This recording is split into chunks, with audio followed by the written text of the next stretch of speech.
Hello everyone, this video is on internet memes, experience of locality, and dialectical correctness. If you understand the concepts of any age, you could see the conceptuality involved as it becomes popular culture and how it develops over time. It is just that while previous ages have been focused on the predominance of a particular empire, religion, or system, the Anthropocene age is not only focused on the whole, but the whole of the human world against the background of the living planet. So while satellites are providing an overview, the internet is enabling communication between the paths. And for that reason, we're being informed by an overview perspective, which is seeing human life against the background of the planet automatically, given the circumstances. And this is really what's led to the connection between human life and the geological ages that the world is passing through. So the way that it's happening then is creating the experience of each locality in its own unique way, and hence raising the question of the dialectical correctness. If you consider the framework of nations in terms of a framework of geopolitics and languages which are understood by the people within those nations, while the actual experience of the broader whole is something that's evolving beyond the capacity of all the people in all the nations to understand. So it's giving everyone their own experience of their own world, what were simple localities in earlier periods, that being the kind of village or tribe, and then these evolved into nations. So we still have unique areas within each nation, and we also have unique dialects which people speak in various areas. So you can see that there is not a complete conformity in terms of language. And so there is a kind of need to be aware of what the current context of words actually means. And we can see this essentially arising out of the period which created political correctness. But since then, the question over free will and free speech have arisen within the context of societies. So being governed by their own politics, this is what limits our the kind of way in which we can act according to the way that we think, and the kind of rules of everyday life in terms of just maybe little things around the fringes of society which change, but generally create a new sense of normality as the situation moves along. Within this context, we can see changes coming through what we may call the type of advice which is being generated for the times we live in, something which has become known as the internet meme, user-generated content which uses social psychology principles found in the marketing and advertising of the postmodern era, also in the politics of previous eras, and often combined with AI-generated imagery which simulates real-life discourse, situations or juxtapositions of ideas, or photos of real-life situations designed to stimulate expression and creativity in various social groups or across humanity in a general sense. Subjects such as toxic behavior, self-confidence, issues such as God versus science,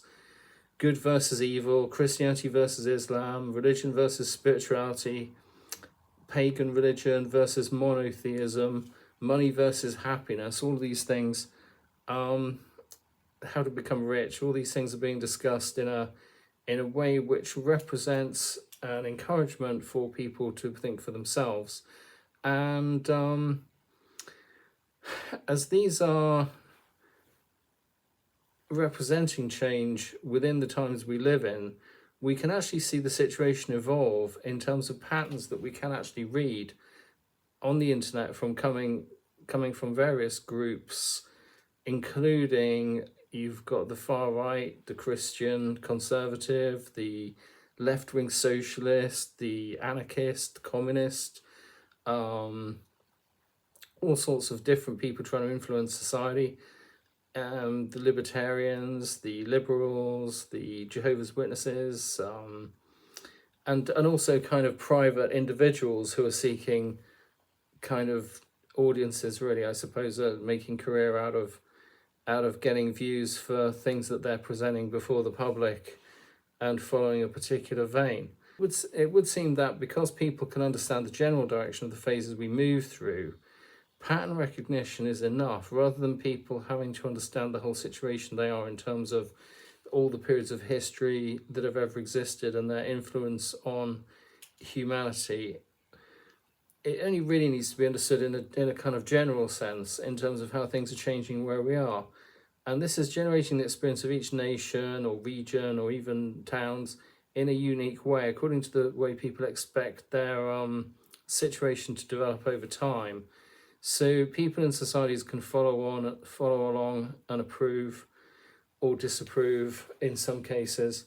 of the direction that their societies and governments are going in. And this is essentially the culture of the multipolar environment.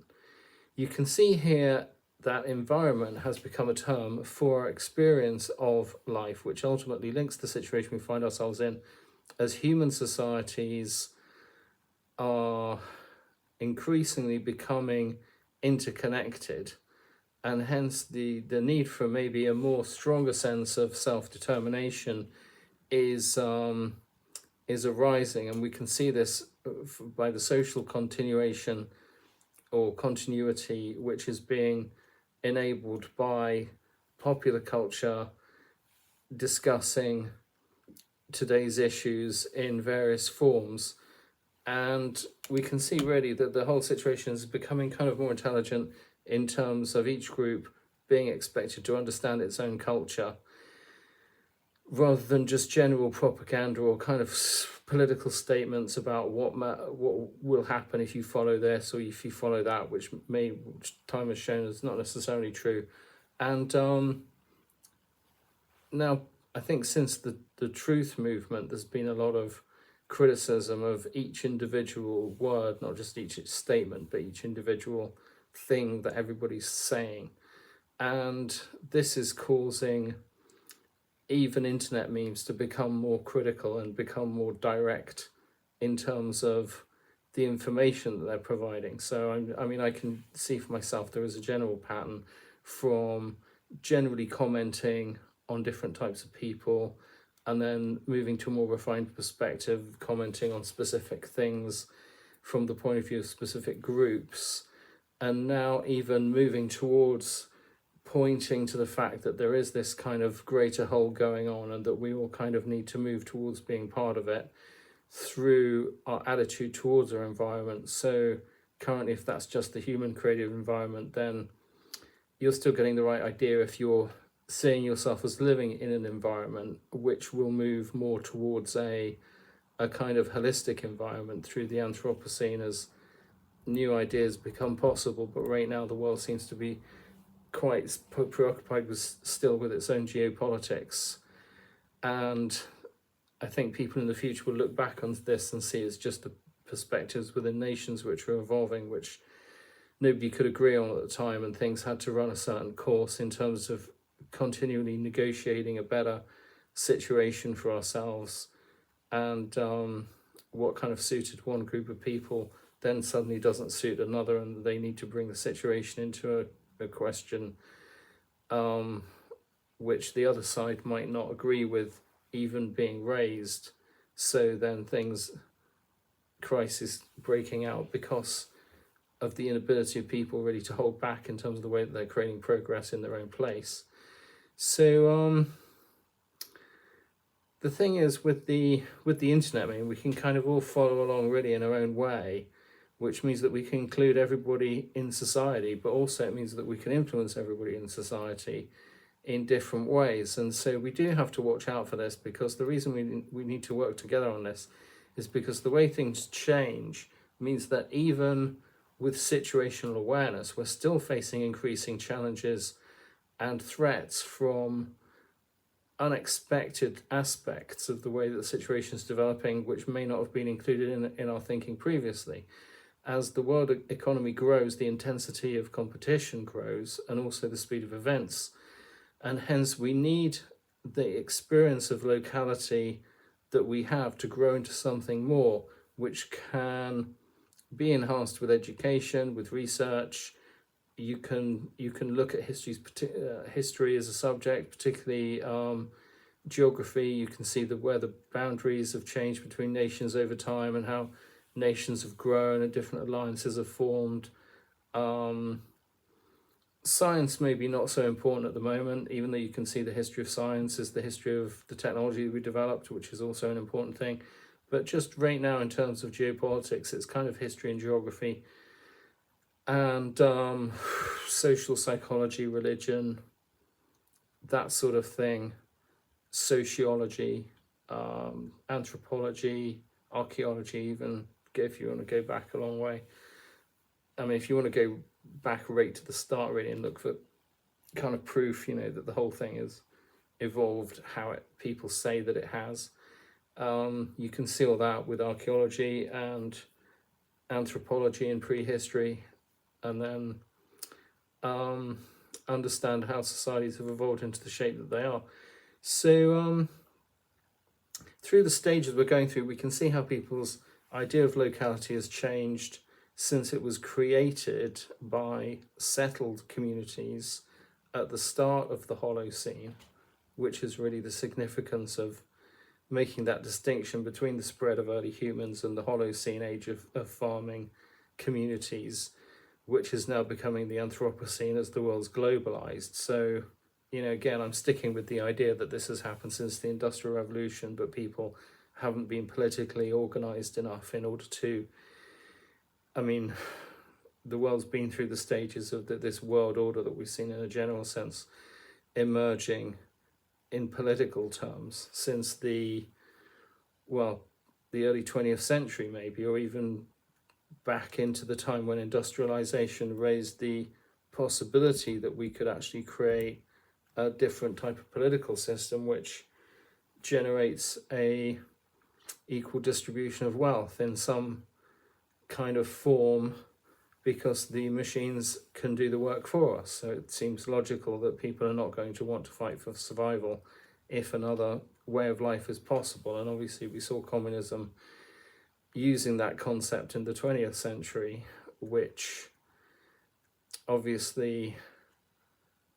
was contested by free market capitalism for the inherent reasons within the way that the situation evolved, particularly in the West, and particularly with the takeover of the Americas by the Europeans and the creation of what we call modern capitalism. So I've covered all this already. The world needs to become more kind of, I think with the Anthropocene, this implies a shift to a new perspective, because we are getting on top of our material environment, and hence our culture should reflect this. Moving towards cooperating more societies as a whole rather than competing with each other. And with this new synthesis in the centre ground now, with various countries joining both NATO and BRICS, we can see that both sides of left and right can support this idea while still retaining their own individuality. So where are we now in terms of all this? Various nations are becoming part of the new centre ground, but these are actually not the superpowers. What seems to be happening is the new synthesis in the centre is being made up of nations which are all connected to one side or the other, and could thus be controlled by them if necessary. But then what I imagine will emerge is a new dimension to the idea that nations do not have to be aligned with any particular superpower, except in the event of a war. For example, the US effectively leads NATO through the size of its contribution, and therefore feels entitled to say a great many things on its behalf. And as well as being a full-time manipulator of geopolitics in the West, thus it has a large influence on foreign policy, which a good many countries in the EU, for example, have come to resent, having rebuilt the economy since World War II and created their own trading zone. So this seems to be a bit of a point of contention between the US and and Europe at the moment, because Europe seems to want to have peace with Russia and trade with Eastern countries. But let's face it, they're on the same landmass, so why wouldn't they? And the Americas is a very different situation, and I think that they are relying on a balance of power being maintained on Africa, Eurasia,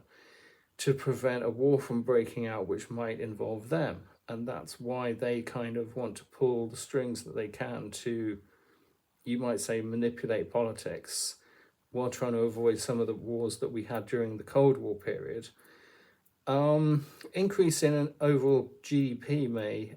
explain the rise of the billionaire oligarchs, I think, more than just capitalism itself,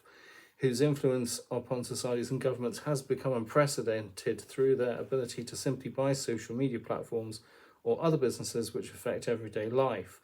and can change political norms.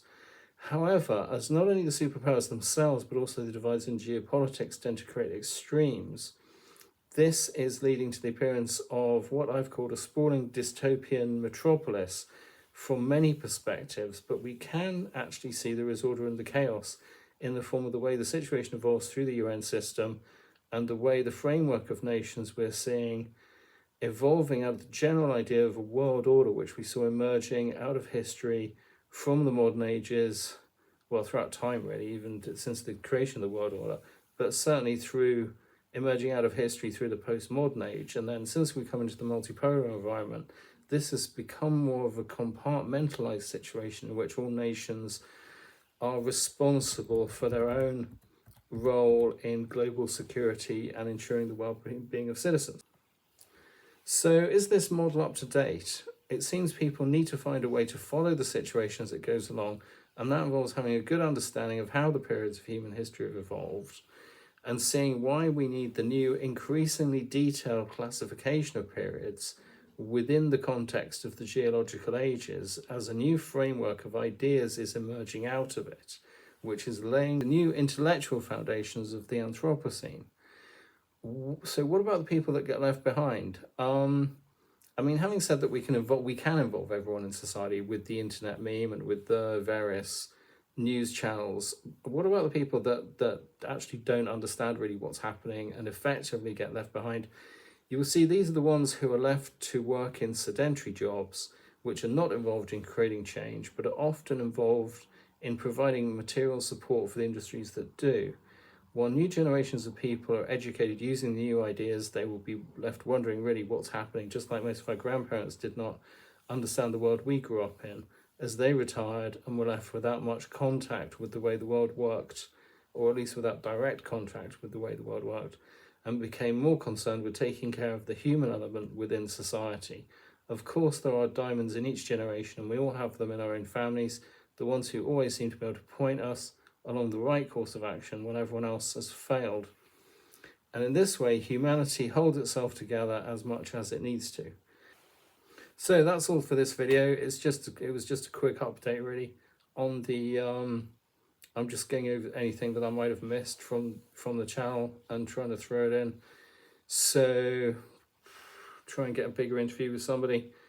and maybe see you next year.